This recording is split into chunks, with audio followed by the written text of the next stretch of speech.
اپنے کنٹرول میں لے لیا.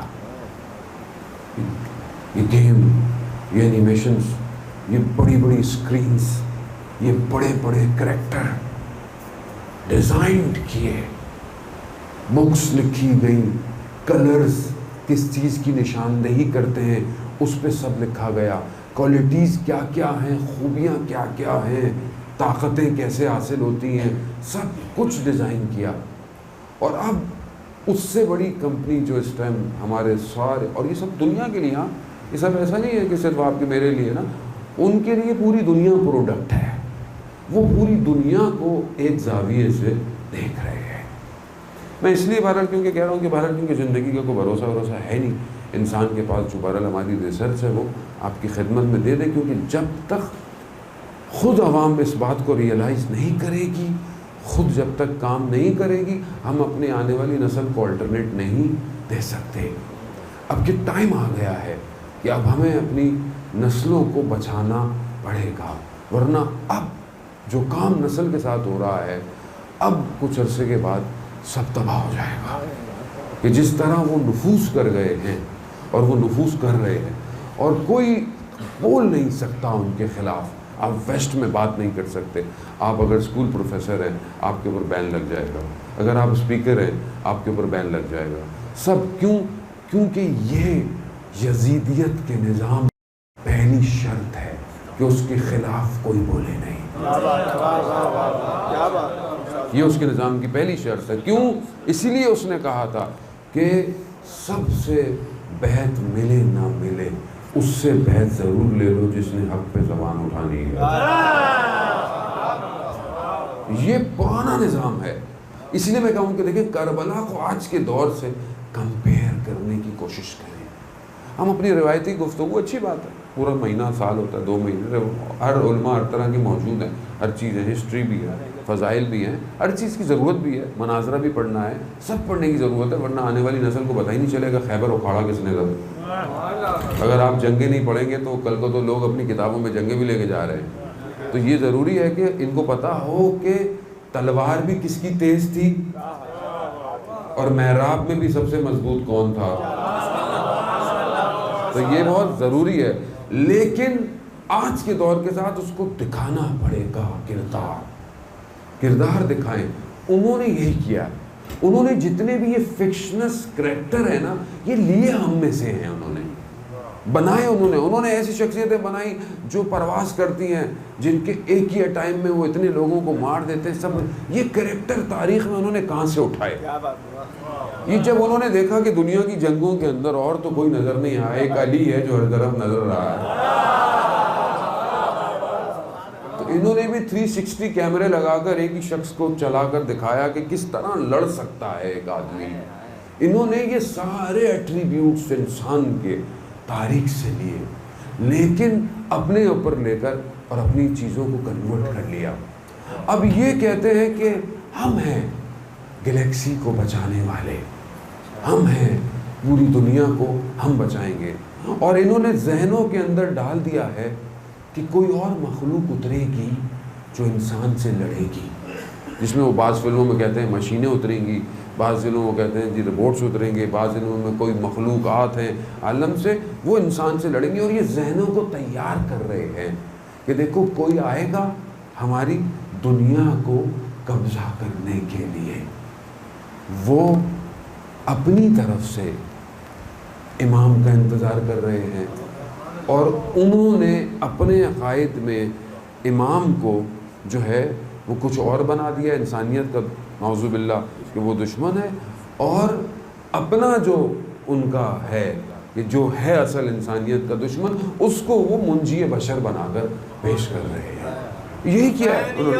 زندہ آباد، زندہ آباد، مردہ آباد، مردہ آباد.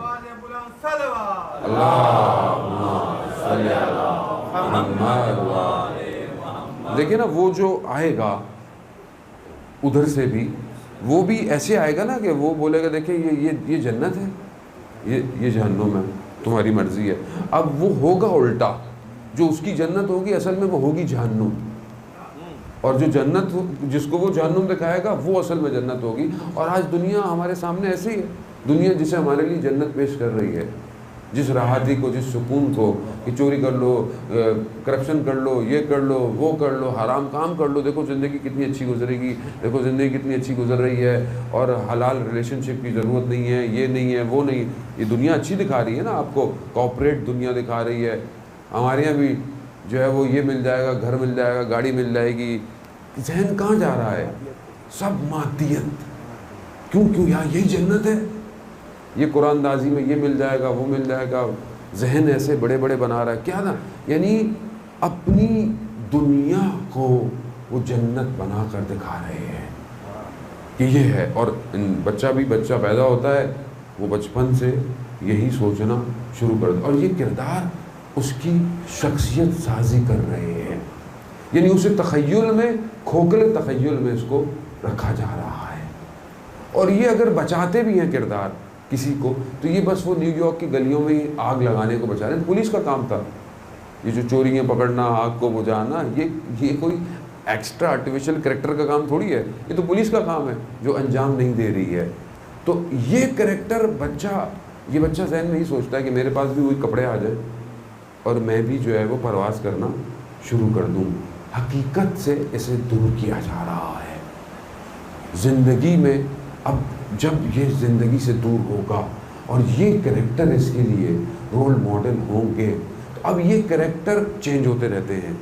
اب یہی کریکٹر ایک بہت اچھا فٹ بالر بھی بن جائے گا, جو اس کی زندگی میں وہ اسی کی شرٹ پہنے گا, اسی کے جوتے پہنے گا, اس کو CR7 چاہیے, اس کو شرٹ بھی ویسی چاہیے, اس کو بال بھی ویسی بنانے ہیں, بالوں میں لائنیں بھی ویسی بنانی ہیں, سب ویسی بنانے ہیں. پھر یہی کردار کسی فلم میں, کسی سنگر کی صورت میں, کسی اور صورت میں, پھر اس کی زندگی کیا ہے؟ یہ نشے بھی کرتا ہے, یہ ڈرگس بھی یوز کرتا ہے, یہ ایسے بھی رہتا ہے, یہ ویسے بھی. خود بخود کردار سازی ہو رہی ہے, کچھ کرنے کی ضرورت نہیں ہے. کیوں آج معاشرہ اتنی تیزی سے بے روی کا شکار ہو گیا؟ آج آپ جوان کو دیکھیں, آپ یونیورسٹیز میں, بڑی بڑی یونیورسٹیز میں, سب میں چلے جائیں, نشہ فیسینیشن ہے. وہ نشہ جو ہم تصور نہیں کر سکتے تھے, وہ نشہ آج جوان بڑے آرام سے کر رہا ہے. اور جتنے بھی آپ کردار دیکھ لیں, ٹی وی کریکٹرز دیکھ لیں, فلم سینما دیکھ لیں, نیٹ فلکس کے ٹی وی سیزن دیکھ لیں, سب میں اتنی آسانی سے یہ ریلیشن شپ ڈیفائن کر دیے گئے کہ لگ ہی نہیں رہا کہ یہ حرام کر رہا ہے یا حلال کر رہا ہے. گھس گئے ہیں. ہم دے نہیں پائے اپنی نسل کو رول ماڈل, ہم نے نہیں دیا.